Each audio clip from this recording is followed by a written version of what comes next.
രാജ്യക്കുറിയിൽ സംശയമുണ്ടെങ്കിൽ ഒരു പിടി മണ്ണ് കാലിനടിയിൽ നിന്നെടുത്തൊന്ന് മൂക്കോട് ചേർത്ത് വെച്ച് നോക്കണം. നിങ്ങൾക്കറിയാം, ഞങ്ങളുടെ പൂർവ്വപിതാക്കള് രാജ്യത്തിന്റെ സ്വാതന്ത്ര്യത്തിന് വേണ്ടി ഒഴുക്കിയ വിയർപ്പിന്റെ ഗന്ധം നിങ്ങൾക്കറിയാൻ പറ്റും.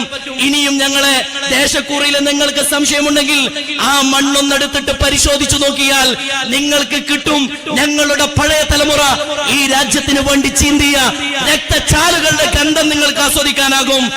അപ്പൊ ഉസ്താദെ, ഇപ്പം നിങ്ങളെ കൂടെ മറ്റു മതക്കാരുടെ കൂടെ നിങ്ങളും ഇതേപോലെ ഇന്ത്യൻ സ്വാതന്ത്ര്യ സമരത്തിൽ പങ്കെടുത്തു ഒരുപാട് ത്യാഗങ്ങളൊക്കെ സഹിച്ചു എന്നുള്ളതൊക്കെ എല്ലാവർക്കും അറിയാം. അതിന് മണ്ണ് മാന്തി മണത്തുമൊക്കെ തിന്നുമൊക്കെയൊന്നും വേണ്ട.